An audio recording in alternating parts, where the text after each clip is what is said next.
భయపెట్టాలి, ఈ వైఎస్ఆర్ కాంగ్రెస్ పార్టీని డిస్టేజం చేయాలని చెప్పి పెద్ద ఎత్తున ప్రయత్నాలు చేస్తున్నారు. వాటిల్లో కొన్ని చోట్లయితే ఫిజికల్ గా వ్యక్తుల మీద దాడులు చేయటం, కాళ్ళు కొడతాం, చేతులు కొడతాం, తల్లబాగలు కొడతాం.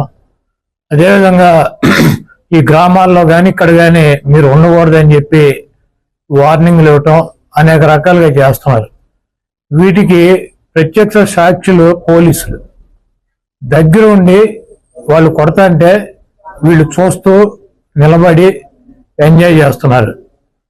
ఈరోజు మా దగ్గర పోలీసులు పాక్షిక పాత్ర వహించేటువంటి సన్నివేశాలు, తెలుగుదేశం పార్టీ అల్లరిమోకల్లో మా వాళ్ళ మీద దాడి చేస్తున్నటువంటి సన్నివేశాలు సీసీ ఫుటేజీలతో సహా, ఫోటోలతో సహా మా దగ్గర ఉన్నాయి. మేము ఎస్పీ గారికి కానీ లేదా లోకల్గా ఉన్నటువంటి పోలీస్ స్టేషన్లో కానీ కంప్లైంట్ ఇచ్చినా, ఒకవేళ మాకు ముందు సమాచారం ఉండి ఇలా గొడవ జరిగేటువంటి పరిస్థితి ఉందని చెప్పినా కూడా వాళ్ళు వచ్చి ప్రేక్షక పాత్ర వహించడం, అదేవిధంగా ఎటువంటి కేసులు కూడా కట్టినటువంటి పరిస్థితి లేదు. కాబట్టి మేము జిల్లా పార్టీ తరఫున మా దగ్గర ఉన్నటువంటి వీడియోగ్రాఫులతో, ఫోటోగ్రాఫులతో హైకోర్టుకు వెళ్లి ప్రైవేట్ కేసులు వేయాలని చెప్పి నిర్ణయించుకున్నాం. తప్పకుండా దాడులు చేసినటువంటి వాళ్లే కాదు, దాడులు చేస్తుంటే చూస్తున్నటువంటి పోలీసు వ్యవస్థ మీద కూడా కేసులు వేయటానికి సిద్ధంగా ఉన్నాం. అదేవిధంగా వైఎస్ఆర్ కాంగ్రెస్ పార్టీ నాయకులకు కానీ, అదేవిధంగా కార్యకర్తలకు కానీ ఎటువంటి భయం, ఆందోళన చెందాల్సినటువంటి అవసరం లేదు. రేపు 2 రోజుల్లో జిల్లాలో ఉన్నటువంటి ముఖ్య నాయకులందరం కలిసి ప్రతి నియోజకవర్గానికి వెళ్లి దాడులు చేసినటువంటి వాళ్ళ ఇళ్లకెళ్లి ధైర్యం చెప్పేటువంటి కార్యక్రమం చేస్తాం. దీనికి జగన్మోహన్ రెడ్డి గారు కూడా మీరు ఎట్టి పరిస్థితుల్లోనూ కార్యకర్తలు కానీ, నాయకులను కానీ జరుగుతున్నటువంటి దాడుల్ని మీరు చూస్తూ ఊరుకోవద్దు, పార్టీ అంతా యాక్టివ్ అవ్వండి, అందరూ ఒక వేదిక మీదకి వచ్చి వాటిని తిప్పి కొట్టాల్సిన అవసరం మన మీద ఉందని చెప్పి ఆయన కూడా చెప్పారు. కాబట్టి పోలీసు వ్యవస్థ ఒక అసమర్థమైనటువంటి వ్యవస్థగా ప్రేక్షక పాత్ర వహిస్తున్నటువంటి ఈ పోలీసు వ్యవస్థకి మరి మా నుంచి ఈ తెలుగుదేశం పార్టీ గోండాల నుంచి మా పార్టీ నాయకుల్ని, కార్యకర్తల్ని కాపాడుకోవటానికి మేము కూడా 2 రోజుల్లో రోడ్డు మీదకి వచ్చి ఎక్కడైతే మా వాళ్ళ మీద దాడులు జరిగినా, ఎక్కడైతే మా వాళ్ళని ఇబ్బంది పెడుతున్నారో ఆ ప్రాంతానికి వెళ్తాం.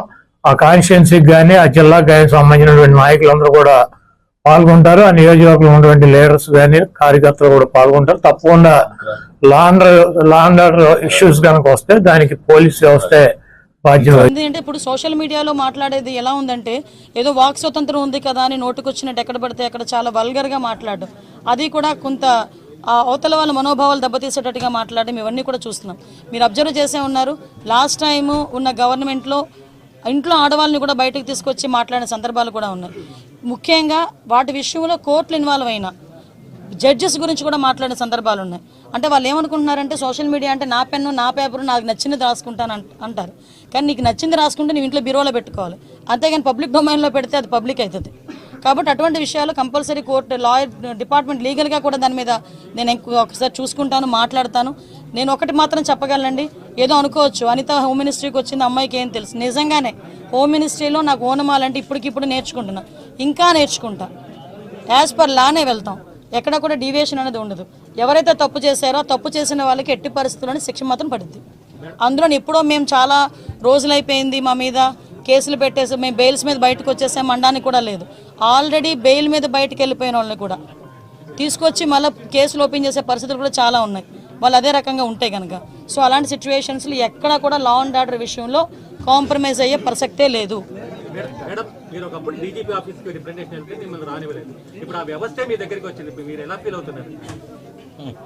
తలరాత అంటారు కదా, వెయిట్.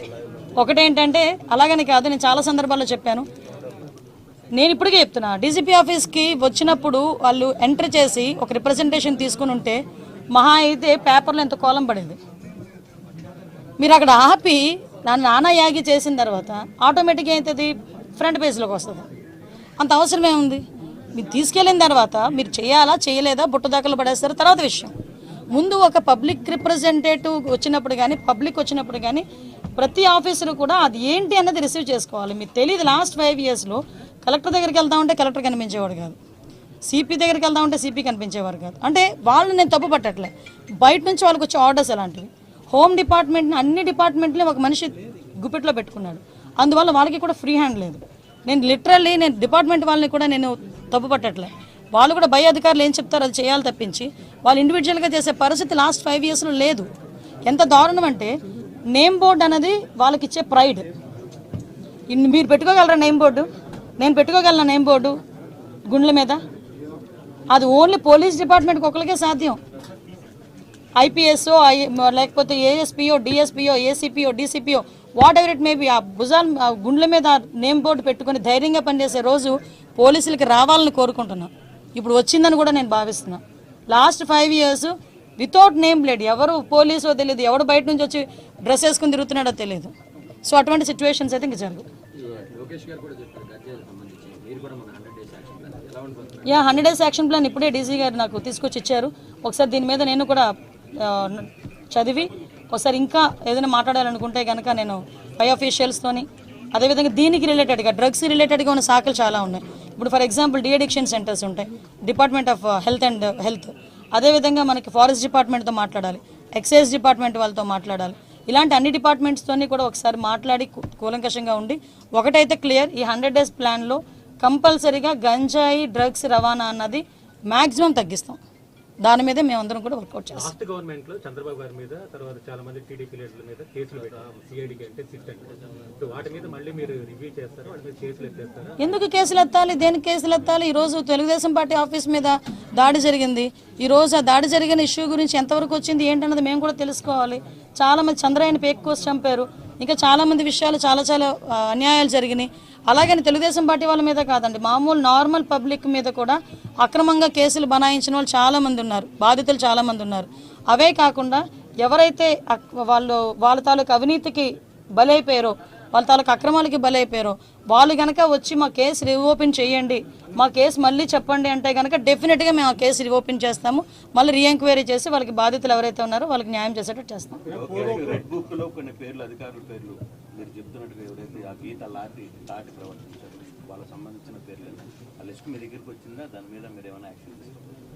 యాక్షన్ తీసుకునే ముందు చెప్తాను.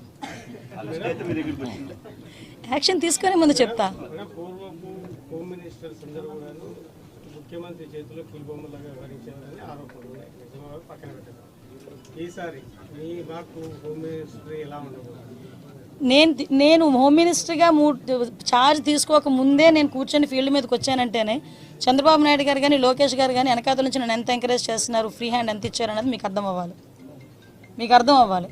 ఈరోజు హోమ్ మినిస్ట్రీ అనేది ఏదో ఎవరో చేతుల్లో పెట్టుకుని చేయడానికి చంద్రబాబు నాయుడు గారు అక్కడ, జగన్మోహన్ రెడ్డి కాదు అక్కడ, చంద్రబాబు నాయుడు గారికి ఎవరి సమర్థత ఏంటన్నది క్లియర్గా తెలుసు. దానికి సంబంధించి ఇచ్చారు. నా విషయంలో అయితే ఆ రోజు నేను ఒకటే చెప్తున్నా, ఏ పోలీసులతో అయితే నేను అవమానపడ్డాను అదే పోలీసులు దగ్గర నన్ను గౌరవంగా నిలబెట్టిన ఘనత కూడా చంద్రబాబు నాయుడు గారికి దక్కింది. చంద్రబాబు నాయుడు గారు ఏదైతే ఆలోచిస్తున్నారో ఆ ఆలోచనకు అనుగుణంగా మేమందరం కలిసికట్టుగా కోఆర్డినేషన్తో ఎవ్వరికి ఇబ్బంది లేకుండా మేము అడ్మినిస్ట్రేషన్ చేసుకుంటాం. నో ఊహించలేదు, ఎక్స్పెక్ట్ చేయలేదు. నేను మంత్రి ఇచ్చిన తర్వాత కూడా ఏ శాఖలు ఇస్తారో ఏదో సంథింగ్ చూసుకున్నాను తప్పించి, ఒక్క నిమిషం హోంశాఖ అనేసరికి కాళ్ళు చేతులు చల్లబడినాయి. బట్ తర్వాత చేయగలాలి, చేస్తాను అని చెప్పి నా మీద నాకే నమ్మకం వచ్చింది. బట్ ఇంక చాలు, ఇప్పుడే పెట్టా సిగ్నేచర్ చేద్దాం. ఎవ్రీథింగ్ పారదర్శకంగా ఉంటుందండి. ఒకటి మాత్రం క్లియర్, పని చెయ్యని వాడు ఎవరు ఈ 5 సంవత్సరాలు పని చేయరు, పని చేసేవాడు 5 సంవత్సరాలు పని చేస్తాడు. అది పెట్టుకోండి. అంతకుమించి ఇంక మీకేం క్లారిటీ కావాలి? ఎవరేసారు? 5 సంవత్సరాలు వేసుకున్నారు. ఇప్పుడు యాజ్ పర్ లా ప్రకారం వాళ్ళ ప్రయారిటీస్ ప్రకారం ప్రమోషన్స్ కానీ ఏదైనా వాళ్ళ తాలూకా సీనియారిటీ లిస్టుల ప్రకారమే జరుగుతాయి. ఓకే, అది దిశ పోలీస్ స్టేషన్ కాదండి బాబు, అది మహిళా పోలీస్ స్టేషన్. వీళ్ళకి డబ్బులు జనాలకు కాకుండా వాళ్ళు ఎలా ఖర్చు పెట్టుకోవాలి, వాళ్ళ తాలూకా కాంట్రాక్టర్స్కి ఎలాగ డబ్బులు ఇచ్చుకోవాలి అన్న కాన్సెప్ట్ మీద పనిచేస్తే అన్ని నేమ్ బోర్డులు మారుతాయి.